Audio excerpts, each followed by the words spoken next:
Menerima adalah berkah, tapi memberi adalah anugerah. Alangkah indahnya bila memberi bukan hanya sekedar kewajiban, melainkan menjadi kebiasaan. Tidak perlu melihat jumlah, tidak perlu melihat rupiah. Tidak perlu juga khawatir. Justru dengan kamu menyisihkan sebagian rezeki, itu akan membuka pintu rezeki lain yang lebih besar lagi. Makna kehidupan bisa kamu rasakan bukan dari berapa banyak yang telah kamu dapatkan, tapi dari berapa banyak yang telah kamu berikan. Sisihkan rezeki untuk bersedekah. Taburlah benih kebaikan saat berkecukupan maupun berkekurangan. Memberi bukan berarti mengurangi. Memberi tidak akan pernah rugi. Memberi adalah investasi untuk hidup di akhirat nanti. Jadilah pribadi tangan di atas, bersedekah tanpa batas. Memberi dengan ikhlas tanpa mengharapkan balas. Jangan khawatir merasa kurang, karena sesungguhnya Tuhan Maha Penyayang. Rezeki bukan milik Anda seorang, melainkan titipan untuk banyak orang. Siapa yang menabur benih, dia akan memetik hasil. Siapa yang menebar kasih, dia akan berlimpah cinta. Dan siapa yang memberi jalan pada hidup banyak orang, maka senantiasa indah, kalau dia akan terus dikenal.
Teman-teman sekalian, ada dua ayat di dalam Al-Quran, surat Fatir ayat 29 dan 30 tentang janji Allah Subhanahu wa Ta'ala kepada orang yang berinfak dalam keadaan sembunyi-sembunyi ataupun yang berinfak dalam keadaan terang-terangan. Allah Subhanahu wa Ta'ala berfirman, A'udzubillahi minasyaitonirrajim. Bismillahirrahmanirrahim. Innal ladzina yatluna kitaballahi wa aqamus salata wa anfaqu mimma razaqnahum sirran wa alaniyah yarjuna tijaratan lan tabur liyuwaffiyahum ujurahum wa yazidahum min fadlih innahu ghafurun syakur. Sesungguhnya orang-orang yang membaca kitab Allah atau Al-Quran dan orang-orang yang mendirikan salat, orang-orang yang menginfakkan sebagian dari apa yang kami karuniakan kepada mereka dalam keadaan sembunyi-sembunyi dan dalam keadaan terang-terangan, mereka mengharapkan perniagaan yang tidak mungkin rugi, sehingga Allah Subhanahu wa Ta'ala akan menyempurnakan bagi mereka upah ataupun pahala mereka, dan Allah menambahkan bagi mereka sebagian dari karunia-Nya. Sesungguhnya Allah Maha Pengampun lagi Maha Menghargai. Teman-teman sekalian, di dalam ayat ini Allah Subhanahu wa Ta'ala menjanjikan banyak hal kepada orang yang berinfak. Di antara apa yang Allah janjikan kepada orang yang berinfak adalah tijaratan lan tabur, perniagaan atau perdagangan yang nggak mungkin rugi. Jadi benarlah sabda Rasulullah SAW bahwa Nabi bersumpah demi Allah tidak akan berkurang harta karena sedekah.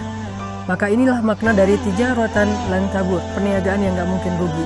Ketika kita menginfakkan harta kita untuk masjid, menginfakkan harta kita untuk membantu orang lain, menginfakkan harta kita untuk keluarga kita, maka lan tabur, nggak mungkin infak kita itu akan membawa kita kepada kerugian, mustahil. Sebagaimana Nabi SAW bersumpah nggak berkurang harta karena sedekah.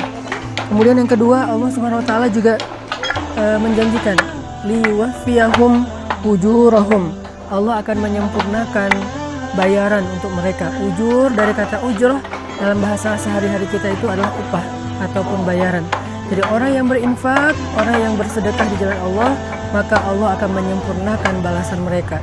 Tidak akan pernah diberikan balasan yang kurang dari hak mereka. Kalau mereka berinfak dengan angka 1, maka Allah akan menyempurnakan balasan 700 kali lipat minimal. Allah akan menyempurnakan. Tidak mungkin 699. Pasti Allah sempurnakan menjadi 700 kebaikan yang berlipat ganda. Kemudian yang ketiga, Allah menjanjikan wa yazidahum min fadlih, dan Allah akan menambahkan untuk mereka fadlun, anugerah karunia dari Allah yang tidak disebutkan secara spesifik apa bentuknya. Dan ini justru menjadi sesuatu yang kejutan bagi kita. Bisa berbentuk kebahagiaan, bisa berbentuk kehormatan, kemuliaan, keluarga, dan banyak hal, kesenangan, ketenangan, dan seterusnya di antara karunia-karunia Allah SWT. Maka dari itu, salah satu cara untuk mendapatkan keuntungan dan kebaikan yang berlipat ganda itu adalah infak fisabilillah sirran wa alaniyah, dalam keadaan terang-terangan ataupun dalam keadaan sembunyi-sembunyi. Buat teman-teman yang pengen berdagang dengan Allah dengan perdagangan yang gak mungkin rugi, buat teman-teman yang pengen disempurnakan haknya oleh Allah dalam segala urusan, buat teman-teman yang pengen ditambahkan karunia oleh Allah Subhanahu Wa Taala, saya menawarkan yuk kita sama-sama bangun masjid, membangun masjid yang nanti menjadi pusat tempat dakwahnya anak muda. Di mana di situ ada banyak orang yang menghafal Quran, di mana di situ ada banyak anak muda yang hijrah, belajar agama, itikaf dan seterusnya, dan insya Allah semua itu akan menjadi wafa, akan Allah sempurnakan balasannya kepada orang yang sudah berinfak. Jadi kalau kita membahasakannya dengan membangun masjid, maka Allah mengatakan masjid itu akan menjadi keuntungan yang tidak akan pernah rugi selama-lamanya untuk yang berinfak.